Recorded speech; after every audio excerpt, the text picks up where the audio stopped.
வணக்கம். சற்று முன் கிடைக்கப்பெற்ற மிக முக்கியமான செய்தி ஒன்று வெளியாகியுள்ளது.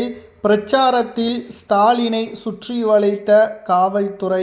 என்ன காரணம் தெரியுமா? அதற்கு முன்பாக நண்பர்களே, இந்த வீடியோவிற்கு ஒரே ஒரு லைக் மட்டும் சப்ஸ்கிரைப் பண்ணிருங்க. சட்டசபை தேர்தல் நடைபெறுவதற்கு இன்னும் ஒரு சில நாட்களே இருக்கக்கூடிய நிலையில் இன்று புதுச்சேரி, கேரளா போன்ற மாநிலங்களுக்கு தேர்தல் நடைபெறுகிறது.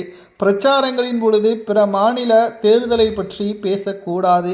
ஆனால் ஸ்டாலின் அவர்கள் பிற மாநில தேர்தல்கள் பற்றி பேசியதாகவும், அது மட்டுமல்ல, நமது தேர்தல் என்பது தற்பொழுது தமிழ்நாட்டில் பாஜகவின் கைக்கூலி தேர்தல் ஆணையமாக செயல்படுவதாகவும் பல்வேறு விமர்சனங்களை முன்வைத்திருந்தார்.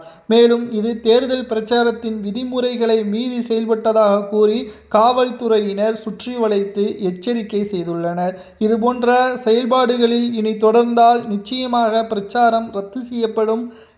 மேலும் காவல்துறையினர் ஸ்டாலின் மீது நடவடிக்கை எடுத்து கைது நடவடிக்கையும் வழக்கு பதிவையும் செய்யலாம் என்ற எதிர்ப்புகளையும் காவல்துறை தரப்பிலிருந்து வெளியாகியுள்ளது.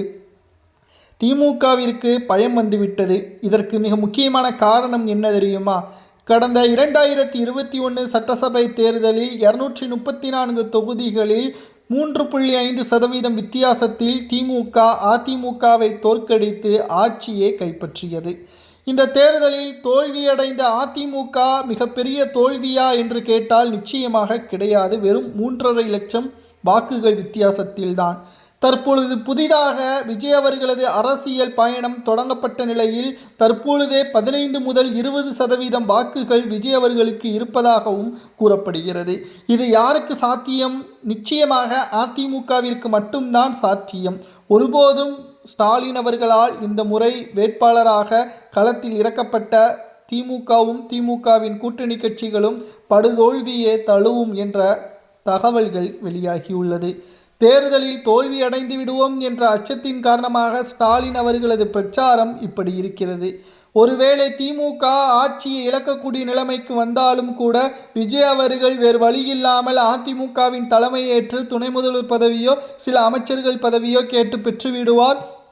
அடுத்த 20 ஆண்டுகள் திமுக அரியணை ஏற முடியாத ஒரு சூழலும் உருவாகும். இதுதான் தற்பொழுது தமிழக அரசியலில் 50 வருடங்களுக்கு பிறகு மிகப்பெரிய ஒரு மாற்றம் தமிழக அரசியலில் ஏற்படக்கூடியதாக நாம் ஏற்கனவே பதிவு செய்திருந்தோம். தற்பொழுது தேர்தல் பிரச்சாரத்தில் என்ன பேச வேண்டும் என்று கூட தெரியாமல் பயத்தில் பிரச்சாரத்தில் தேர்தல் ஆணையத்தை பற்றி தவறுதலாக பேசியதாகவும் பிற மாநிலத்தில் தேர்தல் நடைபெறுவதை பற்றி பேசியதாகவும் தற்பொழுது காவல்துறையினர் சுற்றி வளைத்துள்ளனர். மேலும் தேர்தல் ஆணையத்தின் விதிமுறைகளை மீறி செயல்படுவதாக ஸ்டாலின் மீது நடவடிக்கை எடுப்பது சரியா தவறா என்பதை உண்மையான தமிழக மக்கள் கமெண்ட் வாயிலாக கூறுங்கள்.